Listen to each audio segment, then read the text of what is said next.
Mesdames et messieurs, bonsoir. Les titres. 42 candidatures de membres du dernier gouvernement Tiao du CDP de l'ADF-RDA ont été rendues invalides par le Conseil constitutionnel. Le point des interventions des acteurs politiques OSI et population dans ce 20h. Après cette décision, le CDP a appelé l'ensemble de ses militants à la désobéissance civile et indique qu'aucune élection n'aura lieu sans inclusion. Les détails dans quelques instants. La magistrature burkinabé s'est dotée d'un référentiel en matière d'organisation, composition, attribution et fonctionnement. Bienvenue aux 20h de Burkina Info. Hier, une décision est tombée et déjà presque la majorité des Burkinabés en connaît le contenu. Mais nombreux sont ceux qui n'ont pas une idée de l'ensemble des recours introduits auprès du Conseil constitutionnel pour un tel résultat. Ibrahim Sano. Après le 1er août, date limite des dépôts de candidatures pour les élections législatives du 11 octobre prochain, plusieurs recours ont été introduits auprès du Conseil constitutionnel au fin de déclarer soit l'inéligibilité de certaines candidatures, soit la nullité des listes de candidatures. Après examen, certains recours ont été déclarés irrecevables par le Conseil constitutionnel.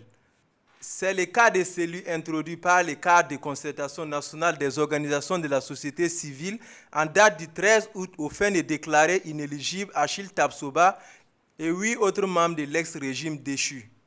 Le Conseil constitutionnel, considérant que le cadre de concertation n'a pas qualité de recourant, a déclaré les recours irrécevables. D'autres par contre ont été jugés recevables, mais le Conseil s'est déclaré incompétent. C'est le cas du recours introduit par Mme Ilboudo Hélène et Mamata Tiendrebego au fin d'annuler la liste des candidats et suppléants aux élections législatives du 11 octobre 2015.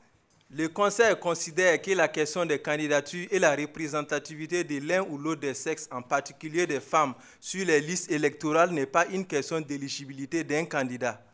Concernant les recours jugés recevables, il y a celui introduit par M. Dabiré Angelin au fin de déclarer inéligibles des candidats aux élections législatives du 11 octobre 2015. C'est ainsi qu'une quarantaine de candidats a été déclarés inéligibles par le Conseil constitutionnel. Au nom de ces candidats, on peut citer quelques mentors de l'ex-régime déchu. Edi Komboego, Achille Tapsoba, Vincent Dabilgou, Léonce Koné, Fatoumata Diendere, Toussaint Abel Koulibaly, Salam Derme, Alpha Yago, Théodore Zambende Sawadogo et Benjamin Douamba. Et parlons de CDP, si nos membres sont exclus des élections, nous n'allons avoir aucune élection, a martelé le premier vice-président du CDP, Achille Tapsoba, au cours d'une conférence de presse du CDP, et ce après la décision irrévocable du Conseil constitutionnel au vu de rendre inéligibles 42 candidats aux élections législatives. Joël Zundi. Le Congrès pour la démocratie et le progrès CDP et quelques ex-partis alliés ont dénoncé des partisans la décision du Conseil constitutionnel qui a déclaré plusieurs ex-dignitaires du parti inéligibles aux législatives d'octobre prochain suite à la requête formulée par Angelin Dabiré. Le président du CDP, Edi Komboego, son vice-président Achille Tapsoba, l'avocat du parti, Maître Sommet, ont tous tiré à boulet rouge sur les sages du Conseil constitutionnel. Peuple du Burkina Faso, le Conseil constitutionnel à travers Kambou Kassoum et compagnie ont dit non à la décision de la Cour de justice de la CEDEAO. De la même manière, nous disons non à la décision du Conseil constitutionnel qui est anticonstitutionnelle et menace de boycotter les prochaines élections. Si nos membres exclus des élections ne sont pas réintégrés dans le processus électoral, nous n'allons à aucune élection. En attendant, Achille Tapsoba appelle les militants du parti à des actions ponctuelles. Nous refusons ainsi d'avaliser une opération de transmission du pouvoir maquillée en élection. C'est pourquoi nous lançons un appel au chef d'État de la CEDEAO, à la communauté internationale, pour faire respecter la décision de la Cour de justice de la CEDEAO. Nous appelons nos militants, de même que tous les défenseurs de la démocratie, sur toute l'étendue du territoire, à entreprendre toute action entrant dans le sens de la désobéissance civile. Même si l'avocat du parti se veut plus modéré. Une décision rendue sans recours, on s'incline, mais on a en retour aussi le droit de critiquer cette décision au plan scientifique. Au total, 42 personnes ont été sanctionnées pour avoir, entre autres, soutenu le projet de révision constitutionnelle devant permettre à Blaise Compaoré de rester au pouvoir et ayant conduit à l'insurrection populaire des 30 et 31 octobre 2014. Vous l'avez vu comme moi, le CDP appelle ses militants à la désobéissance civile. Face à ce propos, le mouvement Soyons Sérieux indique que la désobéissance civile invoquée par le CDP n'aura aucune incidence sur le calendrier électoral. Hassan Akro y était et voici son reportage. À la désobéissance civile du CDP, ça c'est la cuisine interne du CDP. CDP veut, il n'a qu'à aller aux élections, il ne veut pas, ça c'est son problème. Voilà, nous n'entrons pas dedans. Ces mots sont du mouvement Soyons Sérieux, une des organisations de la société civile burkinabé. Lors d'une conférence qu'elle a organisée, ce mouvement est monté au créneau pour dénoncer l'attitude de l'ex-régime et ses alliés relativement au mot d'ordre de désobéissance civile pacifique que ces derniers viennent de lancer. Et nous pensons que la question même de cette désobéissance civile n'est pas bien précisée parce que lorsqu'on dit que notre désobéissance civile, nous appelons à nos militants de ne pas violenter d'autres personnes, de ne pas casser. Quel est le contenu maintenant de cette désobéissance civile? C'est la question que l'on leur pose. Aussi pour ce mouvement, le CDP et ses alliés doivent soigner leur langage et leur retrait aux élections dont ils ont fait cas au cours de leur conférence de presse n'engage qu'eux-mêmes et cela ne doit pas impacter l'organisation des élections d'octobre prochain. Nous notons au passage que le mouvement également condamne les propos qui ont été tenus par le responsable du CDP en disant pas d'inclusion, pas d'élection. Parce que nous pensons que si ce parti se dit un parti nouveau qui veut revenir aux affaires, malgré les événements des 30 et 31, ce parti se doit de soigner également son langage afin d'éviter qu'il y ait encore de nouvelles tensions qui pourraient vraiment pourrir le climat socio-politique. Le CDP rejette d'ailleurs même cette décision à travers son point de presse et menace de se retirer. Nous ne pouvons que prendre acte.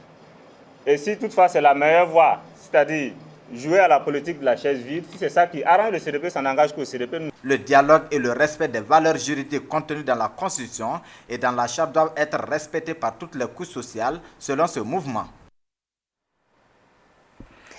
Tous les géniteurs de l'idée de la modification de l'article 37 de la Constitution devraient être sous le coup de l'inéligibilité aux prochaines élections. C'est du moins ce que pensent certains acteurs politiques, même s'ils jugent salutaire cette décision du Conseil constitutionnel. Viviane Bama. La décision du Conseil constitutionnel d'invalider 42 des candidatures des partis de l'ex-majorité ne laisse pas du tout indifférents les partis politiques burkinabés. Pour bon nombre de ces partis, c'est tout simplement la loi qui a été dite et tout le monde doit s'y conformer. Pour nous, le droit a été dit parce que quand même le Conseil constitutionnel, c'est l'institution suprême en matière de juridiction au Burkina Faso. Et de ce point de vue, nous savons que les décisions également sont sans appel. Donc pour nous, nous ne pouvons que prendre acte et travailler à ce que ces décisions ne puissent pas entraîner un désordre un peu et puis surtout entacher un peu l'irrégularité et la régularité disons des élections. Ce qui concerne le MPP, nous nous étions préparés pour dire que quelle que soit la décision qui sortirait donc du Conseil constitutionnel, nous nous rangeons. Et nous étions préparés pour ça. Donc la décision du Conseil constitutionnel est tombée la nuit dernière et nous ne pouvons que prendre acte. Le Conseil a tranché sur un sujet qui était en passe d'empoisonner la vie nationale. Considérant donc que le Conseil a vraiment statué, que le Conseil a dit le droit sans l'inventer, il appartient donc à tous les démocrates, à tous les patriotes d'en prendre acte. Par contre, Pour certains partis comme le FASO, autrement élu NIPS, cette décision n'est guère étonnante et il fallait bien s'y attendre. Ces personnalités savaient que leur dossier de candidature allait être invalidé conformément aux textes et aux lois en vigueur dans notre pays. Justice pour justice. L'ensemble des hommes politiques et des femmes politiques qui ont contribué à mettre dans la tête du président Blaise Compaoré que la modification de l'article 37 de notre Constitution était possible, devraient être sanctionnés avec la même rigueur. Des candidats de l'UNIPS ont saisi le même Conseil constitutionnel pour les mêmes raisons, pour les mêmes motifs. Il est donc, de notre point de vue, indécent que ceux qui ont effectivement soutenu et tenté un passage en force par une attitude antidémocratique soient aujourd'hui éligibles. Se réjouissant de la décision du Conseil constitutionnel, ces partis politiques espèrent que la même rigueur appliquée pour statuer sur les candidatures des législatives sera la même pour la présidentielle. Cette décision est aussi bien accueillie du côté des organisations de la société civile, aussi bien au niveau des populations. Un détail de leurs propos avec Ibrahim Sanou. Attendu le 29, c'est dans la soirée du 25 août 2015 que la décision du Conseil constitutionnel sur les recours introduits par certains requérants aux fins d'invalider des candidatures est tombée. Au final, 42 candidatures ont été invalidées, dont certains membres de l'ex-majorité. Certaines organisations de la société civile et certains citoyens donnent leur lecture de la situation. Je félicite, j'allais dire, l'esprit de discernement, la maturité du Conseil constitutionnel. Et je crois également que le droit a été dit. L'état de droit. Si le droit a été dit, il faut que tout le monde se conforme au droit aussi. Parce que c'est la justice de notre pays. En tant que juridiction du Burkina Faso, si elle rend une décision, on doit la respecter. C'est une question de principe. On doit respecter la décision qui a été rendue. Nous saluons d'abord cette mesure, mais c'est sans surprise pour nous. Parce que le M21 avait déjà animé une conférence de presse en avril-mai, où nous avions à l'époque, nous-mêmes en tant que mouvement, sanctionné des individus. Ceux-là qui ont eu des comportements contraires à notre constitution. Et à l'époque, je pense qu'on avait cité une quinzaine de personnes où nous avions dit que ces personnes seront en tout cas inéligibles pendant ces élections, pour ces élections à venir. Ce n'est pas ici seulement que ça a commencé, à Côte d'Ivoire à côté. C'est presque la même chose, non?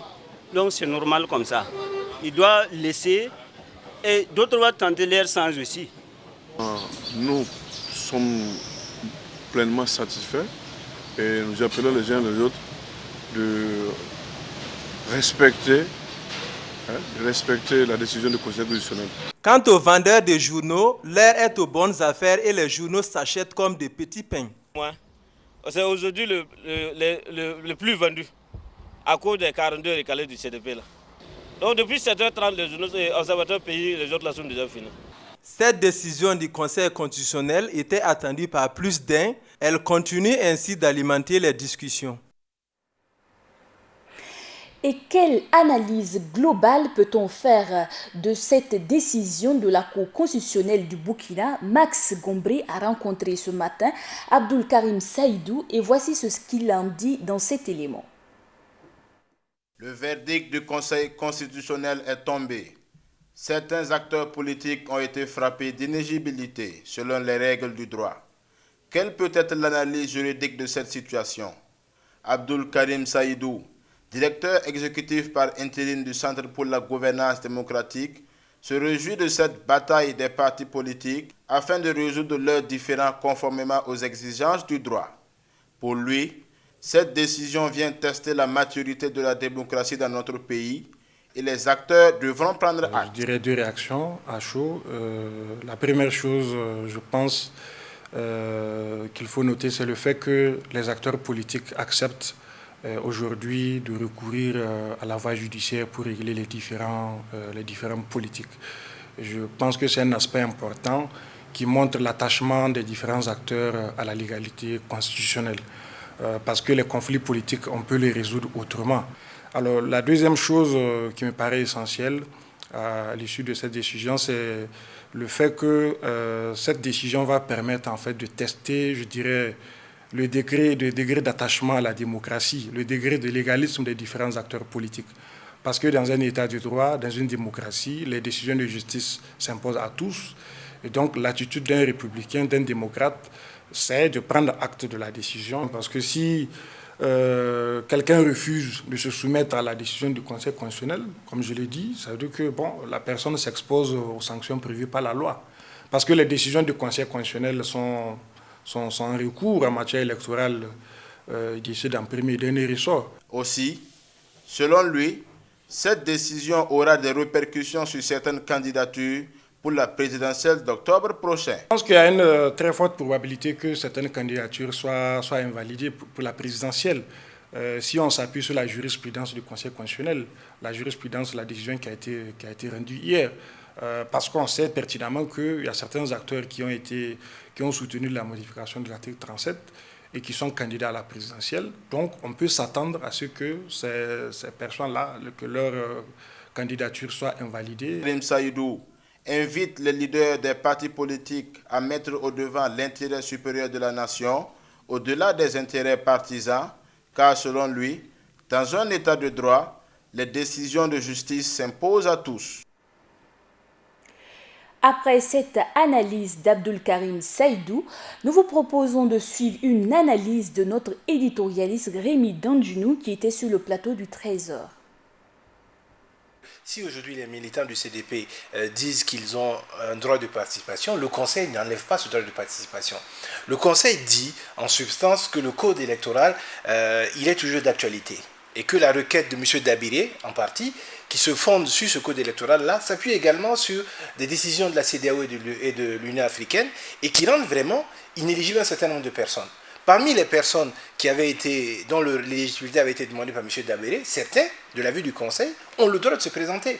Donc toutes les personnes sur lesquelles M. Dabiré avait fondé son recours à l'éligibilité ne sont pas déclarées inéligibles par le Conseil.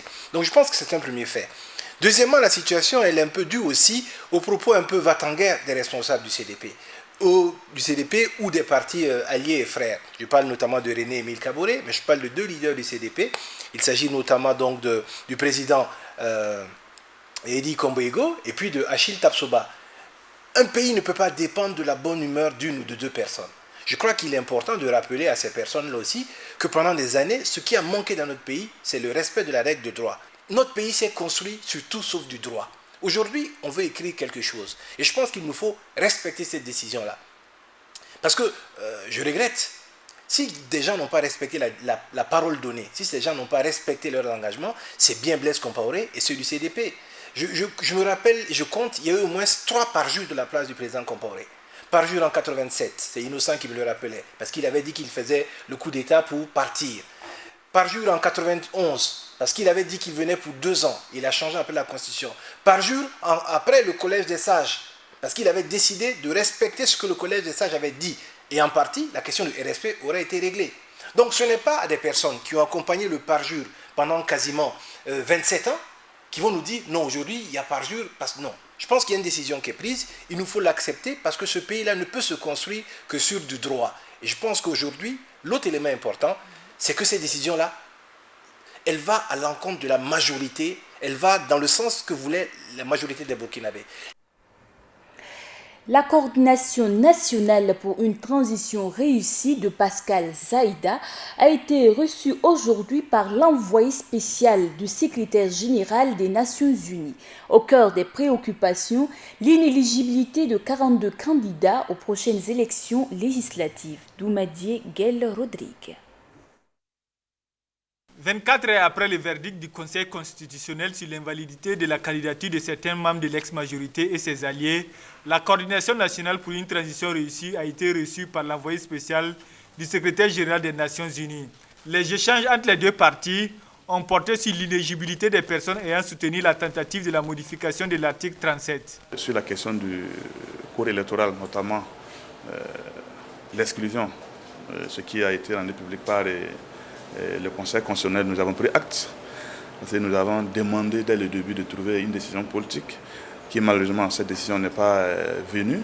Et comme le recours du Conseil constitutionnel est sans recours, l'appel est sans recours, alors nous prenons acte de la décision et nous avons demandé à la communauté internationale de prendre ses responsabilités pour nous garantir une stabilité, une paix durable, afin que tous les Burkinabés soient unis. Bien entendu, il y a eu plusieurs débats il y a eu plusieurs questions là-dessus. Il dit que du moment où la décision de la Cour est sans appel, bon, bien entendu, ils sont là pour, dans ce cadre, ils sont en train de rencontrer différents acteurs afin de trouver une solution par rapport à ça. Mais aussi de la bonne marche de la transition en vue d'un bon déroulement des élections. Donc, au cours des échanges, alors, les Nations Unies nous ont un peu expliqué quelle est leur vision de la transition, qui est surtout une vision de stabilité, de paix, afin que les élections se déroulent dans de bonnes conditions et que la transition se termine en tout cas comme le souhait de tout un chacun y est. Alors, de notre côté également, ils nous ont demandé quel pouvait être notre point de vue alors, sur l'évolution de la situation. Et bien entendu, comme de par le passé, nous sommes toujours constants. Nous sommes restés constants sur notre position. Après la coordination nationale pour une transition réussie, l'envoyé spécial du secrétaire général des Nations Unies compte rencontrer dans les prochains jours les acteurs des différentes parties. Autre sujet, dans ce journal du 20h, les députés de la transition ont adopté hier le projet de loi organique portant organisation, composition, attribution et fonctionnement du Conseil supérieur de la magistrature et celui relatif au statut de la magistrature. Cette plénière a connu la présence de Joséphine Ouédraogo, ministre en charge de la justice. Le point avec Hassan Nakro.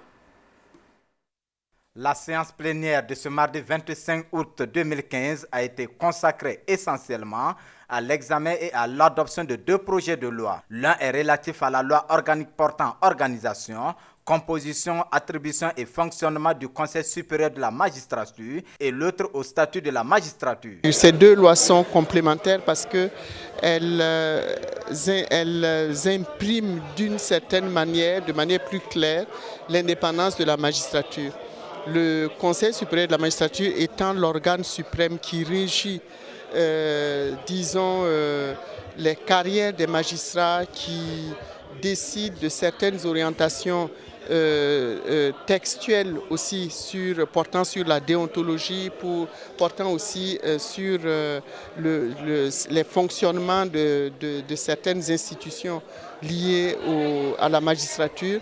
Donc, au niveau du Conseil supérieur de la magistrature, il y a eu des précisions et qui permettent donc de voir l'importance de cet organe et le fait que, par exemple, il aura un secrétariat permanent fort, alors qu'aujourd'hui, c'est une seule personne qui assure le secrétariat permanent. Donc, ce secrétariat permanent fort va gérer tous les dossiers liés à la carrière de tous les magistrats. Ces deux projets de loi, nous confie Joséphine Ouédraogo, viennent préciser l'importance de la magistrature, partant de l'indépendance des magistrats dans l'exercice de leurs fonctions. Il y aura plus d'accessibilité, il y aura plus un meilleur fonctionnement des juridictions et le magistrat va avoir à rendre compte davantage aux justiciables à travers aussi les mécanismes où le justiciable est représenté. Le Conseil supérieur de la magistrature deviendra plus démocratique parce que les membres élus seront en nombre supérieur aux membres de droit. Donc il y a un certain nombre d'aménagements qui permettent qu'on puisse dire que la justice devrait être beaucoup plus indépendante, mais beaucoup plus crédible et accessible aux justiciables. Le nombre des membres élus du secrétariat permanent du Conseil supérieur de la magistrature passe de 8 à 12. Et c'est à l'unanimité des 75 députés présents dans l'hémicycle que les deux lois ont été adoptées. Que retenir de ces deux lois portant organisation, composition, attribution et fonctionnement du Conseil supérieur de la magistrature ainsi que celles relatives au statut de la magistrature? Hassan Nakro. Enfin, les mots qui gangrènent la justice burkinabèse sont en phase de trouver une solution.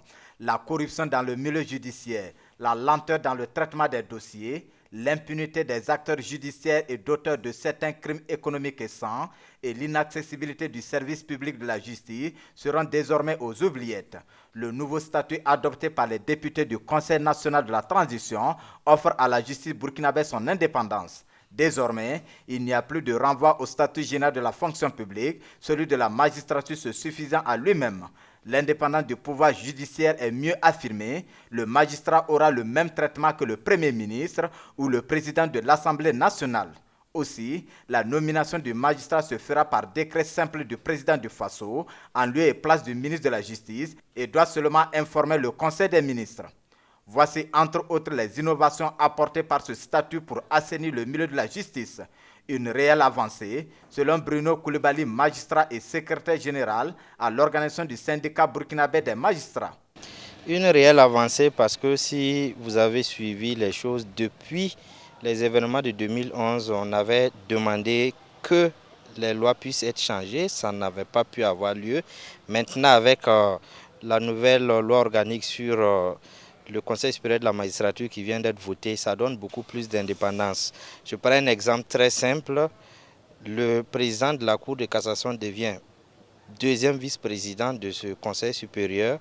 C'est très bien parce que le premier vice-président, c'est le ministre de la Justice.